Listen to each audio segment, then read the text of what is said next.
Hello, hello, and welcome to your Monday opportunity to reflect on new intentions and next goals. It's great to be here with you. Thanks for joining. Today's practice is going to focus on the idea of self-study.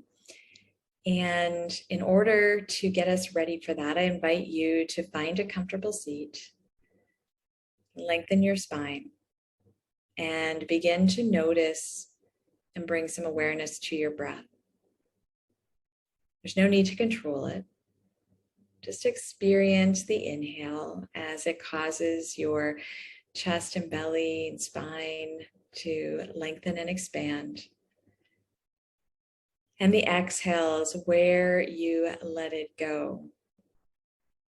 Think about your inhale as that opportunity to take oxygen and insights in, and the exhale, the opportunity to retain that spark that comes in as you become more mindful. Inhale, take it all in. Exhale, retain that goodness of the oxygen and the spark that comes in with curiosity. So today's mindfulness session is really about cultivating our own self-awareness. And really that's the heart of all mindfulness practices. And we've been exploring that throughout the term. It's almost April, and April always signifies spring to me because I grew up in the Northern Hemisphere. And so that's when things become renewed. And so I think it's a great time to really reflect on what self-awareness means for us and how we can embody a sense of self-study in our mindfulness practices. We're always looking in and exploring and figuring out what makes us tick. And as we do that, sometimes we think the things that make us tick are really attachments to previous ideas or ways of being that maybe aren't serving us.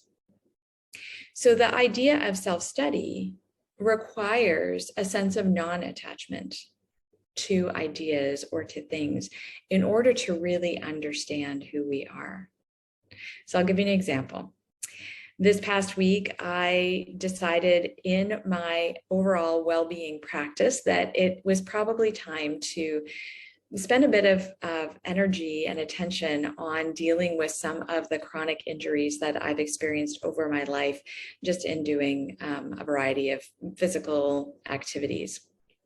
So I went to see my practitioner and had a wonderful session and was feeling really good. And they said to me, now, because we're going into layers and layers of old habits, old patterns in your body, just give yourself a day or two to let things settle.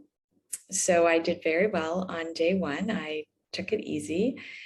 And day two is the day of my tennis lesson, which I love. So I got up in the morning. I thought, I feel pretty good. So I went to my tennis lesson. I hit the first ball and I noticed that I didn't feel quite right.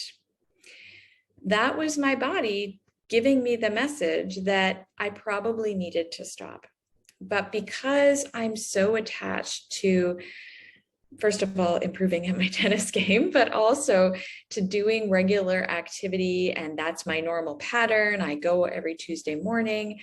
I'm really attached to that. I didn't stop, and I played out the lesson for the hour. And by the end of the lesson, I knew I was in big trouble. My back was starting to seize up, and it was difficult to get into my car. And by Wednesday, I was pretty incapacitated. So it was a really nice reminder for me. Well, it wasn't so nice, but it was a good reminder for me that in this pursuit of self-study and becoming more self-aware, we also have to practice non-attachment. Because if we don't let go of our attachment to ideas or things the way we think it should be, we're never going to fully experience the benefits of coming from a place of mindfulness and a place of self-study. Sometimes these are really hard lessons to learn. I know for me it was this week, and I'm still not 100%. It's probably now going to take quite a bit longer for me to recover from this new injury, when if I had just been mindful and listened to my body, I would be in a much better state today. And maybe I'd get to go to my tennis lesson this week, which is not going to be the case. So as you move through your week, I encourage you to, of course, notice, be mindful of the things that occur to you, the things that you notice around you, the moments where you notice your breath catch, or you're feeling yourself a little bit tense or unsure about what to do next. And see if you can employ your growth mindset. Be curious, stop, take a breath, and ask yourself, am I attached to this idea? What would happen if I chose a different path in this moment? And the more I think that we can embody this sense of stepping back, taking a pause, asking questions, being curious, the more likely we are to be successful in our mindful pursuits.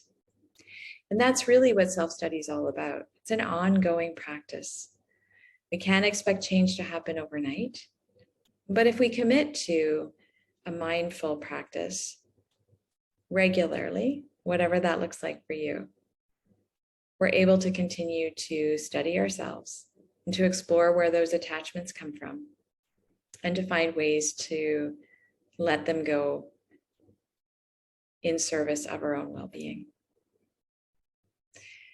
Good luck. I hope that you have a wonderful week, and I look forward to hearing how you're doing. Take good care. Bye for now.